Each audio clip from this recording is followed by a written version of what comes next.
শালা আজকে আমাদের দিয়ে কি বানাবি? শালা তুই কি বেয়াদব, আমার পদের মধ্যে ঢুকাও। এই শালা তুই আমাদের দিয়ে কি শুরু করলি বলবি তো?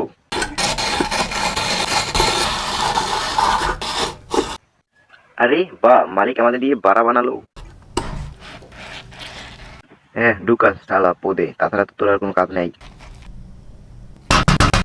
আজকে শালার পেটে দিতে হবে আমাদেরকে। শালা পানি কম করে দে, নয়তো বাড়া হয়ে যাবে। আরে বাহ, শালা আলু দিয়ে কি বানিয়ে ফেললো। শালা এখন তো ওটা আমাদের পোটটা পুড়ে যাবে। আজকে বাড়া খেতে কেমন হবে মালিক? এই শালা আস্তে ঢুকা, গলায় বেঁধে যাবে তো। আমাদের কেউ কি খাবি তুই শালা?